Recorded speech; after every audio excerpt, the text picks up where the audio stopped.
What's good, everyone? It's your boy Salos back in another Monster Hunter World Iceborne video with another episode of the Grand Plans, the Guiding Lands. And it actually is a post commentary video if you guys can't tell, because I could do it in the moment like I normally do, like impromptu. I mean, it's still impromptu because I don't have a script or anything. But I could do it in that like actual gameplay, but one, you guys know how playing Monster Hunter is. Sometimes you get the monster fight and you try to commentate while you're fighting. It's a little awkward. And also, I was doing this with a friend, so he doesn't really like the concept of grinding, even though I've tried to explain multiple times that grinding is just part of the core gameplay loop of Monster Hunter, but he just doesn't want to hear it. So it was pretty much just us kind of babbling about that for a little bit, and not like even like a productive rant like the other one. But that's besides the point. The point is, I wanted to sit here to talk to you guys about what happened this weekend. If you guys know what happened this weekend, which I'm pretty sure your feeds have been blown up with this, Monster Hunter 6 has finally been revealed, and holy crap, have I had any time to process this. When the trailer dropped at the Game Awards, I was literally at work working overnight, and then I went directly to go on vacation with my family, which is a very nice trip. You guys know I've kind of been loosely hinting at that I've been to a place in the world that kind of resembles Celiana. Yeah, figured out what it was. But that might be another video for another time. That might be a story for another Grand Plan episode. I don't really know. We're not here to talk about that. We're here to talk about Monster Hunter Wilds.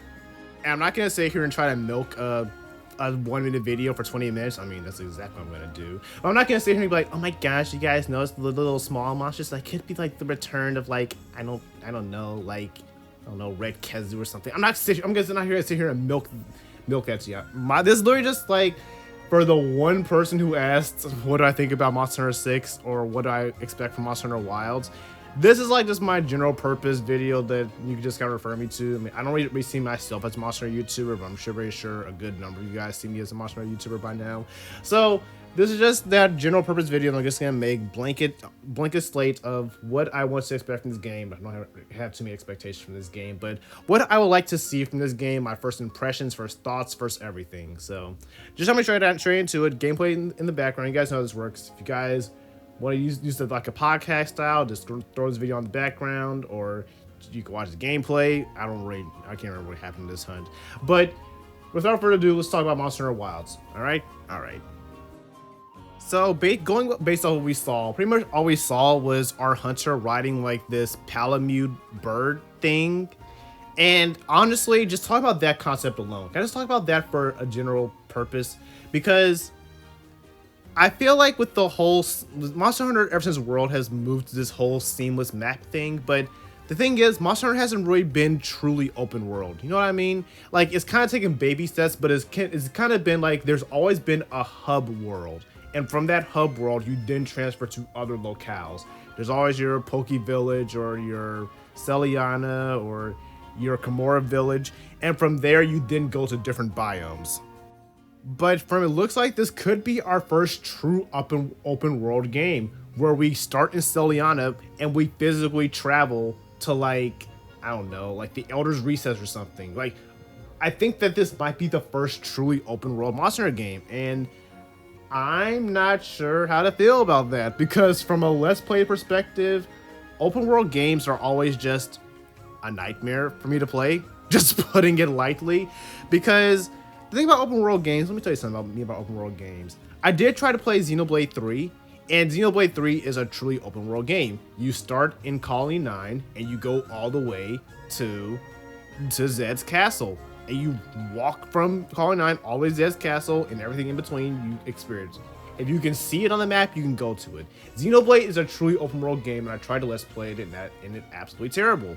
Because the thing about open world games is that I don't think they're really meant to be played like in a long span of time. I think that they're best. I think that, well, at least how I enjoy open world games is that I enjoy them in spurts. Like, I might play like 10 minutes here to go take lunch, then play like another 30 minutes, then maybe edit a video, play for an hour, then go talk to a friend, play for another 30 minutes to go to sleep, and then wake up, play like 15 minutes before I go to work. But I've never really enjoyed myself, and when I try to force myself to sit down and play open world games, it's just that the nature of open world games is just to just immerse yourself in the world and just enjoy the world for what it is. And trying to make content and condensing that down either works out one or two ways. You either sit there and you just record all those little chunks, or you just force yourself to sit there and play for a long amount of time, doing like maybe like a 9-hour recording, and then you have to edit through all that, and then you just get stuck in editing hell, which doesn't sound too appealing to me. I know that's like pretty much a selfish reason, but I am a content creator first and foremost, so that is the immediate thing that came to my head, is that I don't know how to feel about this being an open world game. What I think will make it a little bit more manageable is, I don't even know how, because I have literally never played an open world game where I didn't want to kill myself after. Oh, can I say it on YouTube? They're kind of sensitive about that kind of thing. There hasn't been an open world game where I've been excited to record. Let's go with, I think that's the more YouTube friendly, appropriate term than what I just said. But yeah, honestly, that's how I feel about open world games, that they're just not fun to let's play for me. So that's kind of a turnoff but I mean, I don't know, the Iceborne series did so well, and what I had planned for other things, I don't know. Because with world and like structured games, I can just say, okay, I'm gonna watch this cutscene, I'm gonna do this quest, and I'm gonna just make that the episode. When it's open world games, you're meant to sit there and enjoy and immerse yourself in the world. So it's like, how do you make a let's play out of that? That's just that. I know people do it. I've seen people do it for Breath of the Wild. I've seen people do it with Xenoblade. It's not really my style, you know? So from a let's play perspective, we'll get there when we get there. But the other thing that stuck out to me is the little bird wyvern chocobo thing that we're riding on. And that's the one thing that I really enjoyed about Rise. And I knew the wyverns were coming back, because obviously games always have this thing. Well, Capcom has this thing where they want to tie one game with a certain specific gimmick, and they'll never bring that gimmick back again. Like, I think like Hunter Arts for Generations Ultimate, or Mantles in Monster Hunter World, or the Clutch Claws, as divisive as that is. These are things that are just kind of associated with that game. So with Wirebugs, I feel like they might have made like a spiritual successor. Maybe Switch Skills might return in some form, but I knew that the concept of Wirebug would be gone. And my only gripe is that if we're going to this open world setting, can we just not have this big open space where we're just walking around from point A to point B? Because that sounds so freaking boring. One of the things about Rise that's just so enjoyable to me is just being able to Wirebug and Spider-Man your way around the map. It's a fun game to maneuver around in, and that's all I ask, is that if they don't bring back Wirebugs, just make the environment fun for us to maneuver around in. If we can just straight up fly, that's kind of awesome, because it kind of reminds me of Koraidon and Miraidon in Pokemon Scarlet and Violet, where your Koraidon and Miraidon is like your mount, and you just kind of ride them around to get to point A to point B. You can surf on water, you can fly, you can dive. It's kind of cool. You can rock climb, jump on mountains. It's really cool. So if our little Chocobo thing can do all that, that would actually be really cool. Now, I know a lot of people are clamoring for a new weapon, and honestly, I'm kind of down for it, because I feel like we have almost every weapon we'd ever need in Monster Hunter. But the thing about Monster Hunter is that I've noticed in World specifically, and World might not be the best case scenario because it kind of leans more into live action and more into like MMO more than anything. But if you want a support weapon, you really don't have many options. By many options, you have exactly one option in the Hunting Horn. And I know people love Hunting Horn players because they get buffs, that they do support, they do wide range stuff. Like, you will have a lot of friends if you're a Hunting Horn player. But the thing is that that's literally the only option. Like, can we have more than one option for support weapons? I mean, if we can have more than one sword and shield, why can't we have more than one support weapon? Like, the guy who made Hunting Horn literally said that he made not Hunting Horn. The guy who made Charge Blade literally admitted that he made Charge Blade because he wanted to make another sword and shield, but better. Can we, like, just get that for support? Because I really like to play support in video games, honestly, because I understand that everyone loves DPS, everyone loves to do damage, everyone likes to feel like they're contributing to getting that monster HP to 0, because honestly, in video games, the whole point is to get the HP to 0, and you get the HP to 0 by attacking. So a lot of people by default like to go to DPS. But I actually enjoy playing support. I like the whole fine balance of maintaining my teammates and helping them stay alive, or knowing how to manage my resources. It's just kind of fun to me. So the fact that there's literally only one option is a little disheartening. And I've tried Hunting Horn and Rise, and it's just not for me. I think that part of it is just that it's just a very slow weapon, and slow plus support just does not feel fun for me to play personally. So I don't really opt to play Hunting Horn, which really sucks. But I mean, can we like just get like a priest class or something? Can we? I don't freaking know. What like maybe like a staff, like maybe like an insect glaive kind of sort of, but not really insect glaive. Like maybe like a staff or something. I don't know. Most RPGs that I play of like when I think like priest or healers, they always have a staff. So maybe like a pure bow staff, where you focus more on healing and applying buffs and debuffs to monsters. It just, I don't know, some like maybe like you can apply blights, like you can apply dragon bite to a monster, or apply frostbite or stamina thief. I don't like maybe like some of these skills, something, just anything. I would love another support class in this game that can differentiate from the Hunting Horn. I don't care. Just go the charge wave route and just make it a cooler version of the Hunting Horn. All I'm saying is that I want a fast version. Like you have like the slow Hunting Horn. Make Hunting Horn like the weapon where it's slow but powerful, but also can do support. And maybe like a fast weapon where it can dish out not the best damage, but you're not doing damage anyway. Even with Hunting Horn, you're there to freaking support. So combat should be secondary and support should be primary. And I just want another weapon other than Hunting Horn, because I don't really like playing Hunting Horn, and I will love to play support. I want to be support. For the raids for Safi Chifa, I literally made a support dual blade. If it sounds terrible, that's because it is. It actually is terrible. We have to be creative, make our own support in this game. That should not have to be a thing. So yeah, it's a bit of a stretch, but as you guys know that I do play every game with a new weapon. But you may or may not have known that I am. For those of you guys who don't really know me too well, hi, I'm Salos. I am first and foremost a dual blades main, but honestly, every game I pick up a new weapon. So in World, I chose to play the Charge Blade. It's been a lot of fun. It's been very fun actually to learn the weapon, because I've always been an aspiring Charge Blade main. I've always just thought the weapon was so cool and fascinating, and learning in a World has really just kind of let me play the game in a new way, you know. So if there is this potential new weapon in Monster Hunter Wilds, then we might have to get that a whirl. But right now, I got my eye on the bow and maybe the lance. Those are the two weapons I'm thinking of picking up in Monster Hunter World. In Monster Hunter Wilds. But I don't know. We literally had like a 30-second teaser, so what do I know? And I guess the final thing I really want from this game is, I'm a sucker for a good story. Can we just have an engaging story for once? Because I don't know if you guys how involved you are with the Monster Hunter community, but it actually is such a tragedy that Monster Hunter Rise had the development cycle it did, because Monster Hunter Rise had the potential to be the best story in the series. It wouldn't even be close. It would have blew 4 Ultimate out the water. I get, like, I'm a 4 Ultimate babe. 4 Ultimate was taking my first Monster Hunter game, but that story was not very good, you guys. I'm sorry.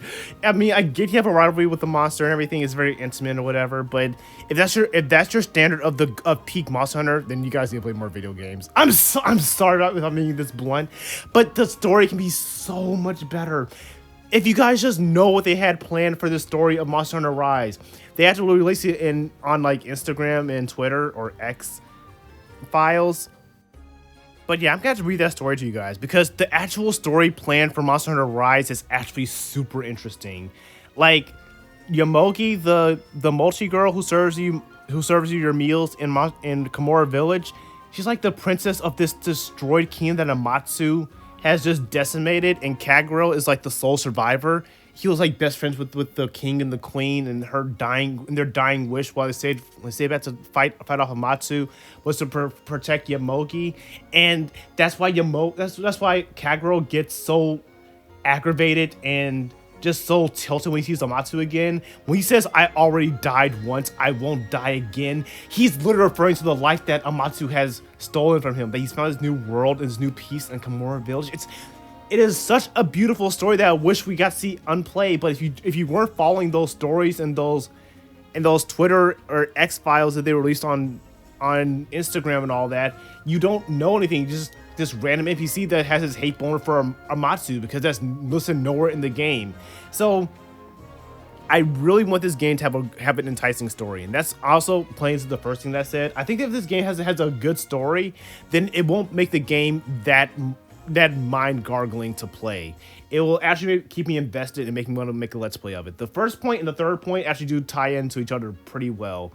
Is that I feel like if the game is set up like how World was set up, where you have waypoints, it's from getting to point A to point B, and I'm just kind of dicking around until I get to that point, I think that it'll make it a lot easier for me to let's play this game. I know it all comes back to me let's playing. Like I said, I'm a YouTuber. I'm sorry, I'm always thinking about these kind of things, but that's honestly where my mind is. Like I said, there's not much to go off. It was like a 30-second trailer. But a quick recap. First thing, I want the game to be fun to maneuver around in, because I want actually, was that the first thing? Yeah, I want the game to be fun to maneuver around in, because I want to not have an open world game where I don't want to just be demotivated to record it. The second thing is I would love to see a new support weapon, and I know that's a very big ask. I know a lot of people have been asking for it. There's no evidence that we're getting a new weapon. It's just something that I want, but I would love another support weapon because I'd love to play one of my favorite archetypes in RPGs. And the third thing I'd want is a good story for once. I want characters that I care about. I don't want my nameless hunter to be like everyone just... I can't say that on YouTube either. I don't want my nameless hunter to be just this guy that was like, oh, you're so awesome. I mean, like, I know like this prodigy child that's like the trope for all video games apparently.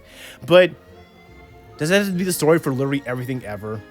But that's just my thoughts on Monster Hunter Wilds. Like I said, I think that they said that we don't get information until June of next year, so there is still plenty of time for us to sit here and speculate and sit here and say what we want, what we don't want, and plenty of time for Capcom to listen, which I think is a really good time to give themselves all this space, because we don't know for sure, but I'm really hoping that Capcom has had a good jump start on their development, and that this game is at bare minimum 50% complete at this point, because I don't want another Bayonetta situation where they release the game way too early, or they announce the game way too early, and then something terrible happens behind the scenes that start all over. If you guys don't know about the whole Bayonetta situation, if you look up Bayonetta 3 and look on the development cycle of Bayonetta 3, that was something, all right. But yeah, I'm really just curious to hear what you guys have to say, because I'm really interested in the mount system. And just to be clear, I don't want like your mount to be able to fly and to swim and to do all this traversal from the start.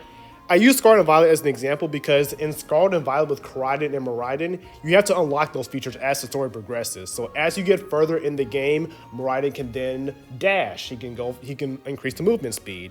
When you level up again, Miraidon can then climb on walls. When you level up again, he can then swim. And then finally, he can fly at the very end. So it'll be a very progressive thing as the story progresses. And that's kind of what I want to see with this as well. So I'm just very curious to see what you guys have to say about all this. But that's all I have to say on this. I think I've already stretched this out long enough. So I really want this to be just a springboard to just talk about Monster Hunter Wilds. I know I said I wasn't going to talk about this game, and I just went back on that, but I really just wanted to know what you guys think about this game. So leave your comments. This is not the end of discussion. These discussion videos are not an end-all, be-all that might say is the end. This is just to get the conversation going. So I'll be in the comment sections. I'll be reading all your guys' comments. I'll be out pretty much all day today, but I will definitely read everyone's comments, and I'll try to respond to as many as possible.